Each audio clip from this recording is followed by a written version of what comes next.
Hey everyone, Anna from girlsonkey.com. We do content about poetry. Today's video is about grammar and punctuation for poets. So as an editor, I'm just going to give you a quick overview and some tips.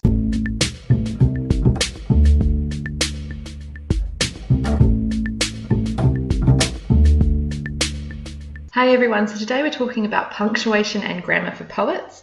It's a little bit of a misunderstood area, so I'm just going to give you a little bit of an overview and some tips on how to use punctuation marks effectively in your poetry. So the first thing to remember is that grammar and punctuation are not rules.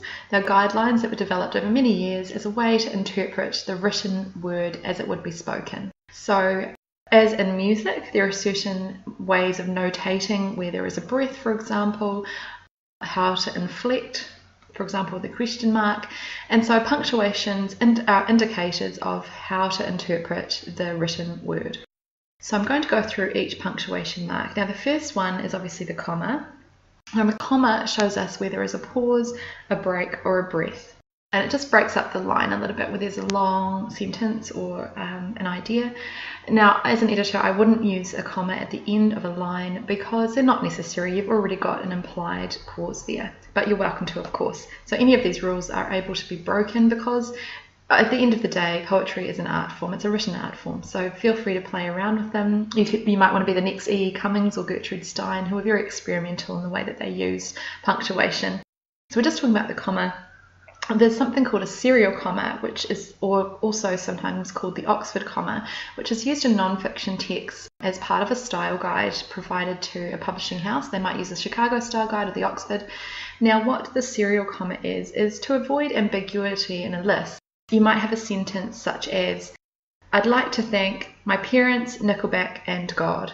Now, if you had a comma after parents, it would be read to my parents, who are Nickelback and God. So Nickelback and God are my parents. So to avoid the ambiguity like that, we would pop a serial comma before the conjunction, before the and. So it would be to my parents, Nickelback, comma, and God. So that's the serial comma. And we don't really need to know about that in poetry, but it's nice to know that it's there.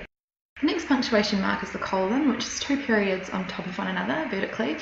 Now what the colon does, it has three different types, and then it also has some non-grammatical types as well. So the first type is where we want to introduce a list. So we have specialist types of art, colon, and then we list those types of art with commas.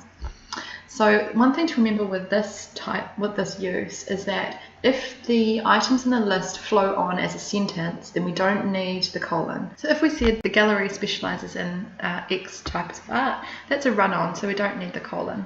The next use of the colon is in between clauses to indicate an explanation or an illustration of that point. For example, both of my children play sport, colon, Sally plays hockey, Brent plays soccer. So you have the little introduction and then you have the explanation or the illustration of that point after the colon. So the third type is for emphasis, so very similar to the M dash, which we'll talk about later.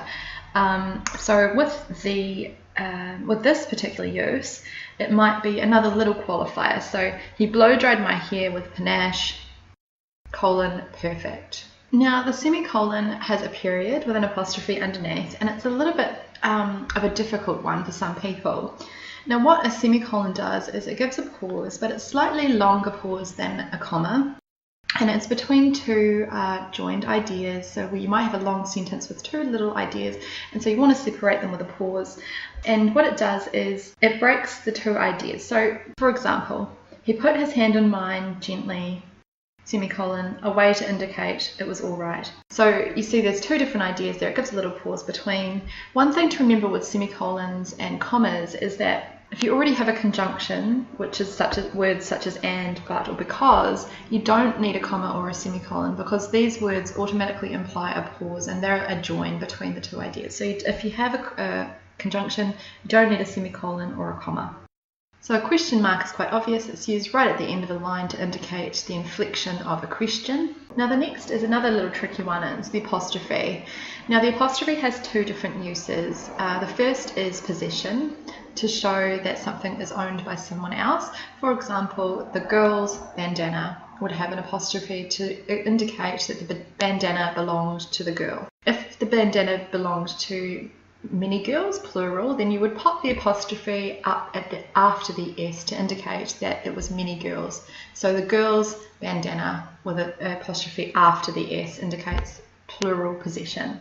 So the next use is for omissions. For example, when you have it is, and you want to make that into a contraction for its, then you would pop an apostrophe to indicate there is a letter missing, which is the I. So it is and then goes to its, so you have an apostrophe which indicates an omission.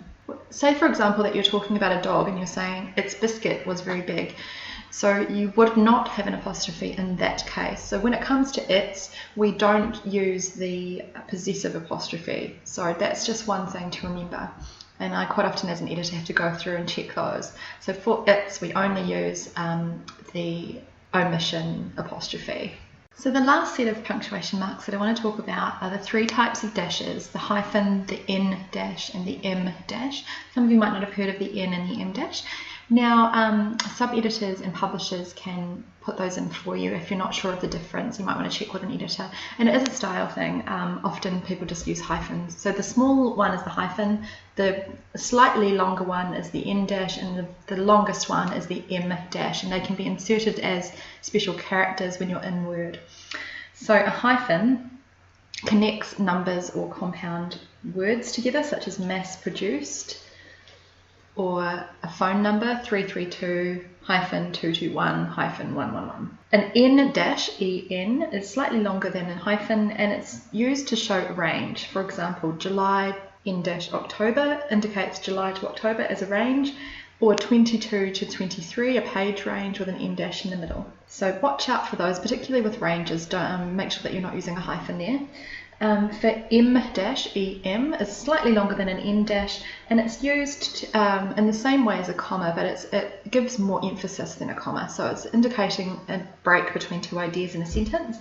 But for example, Hunter paced the room, M dash, it was very confusing. So those are the types of dashes, and yeah, hopefully some of these punctuation marks have been useful to you. Let me know in the comments if you have any other ones that you want to add, or any questions about those, any ideas for videos or podcasts. Drop them in the comments and we'll see what we can do. Thanks guys, we'll catch you in the next podcast or video.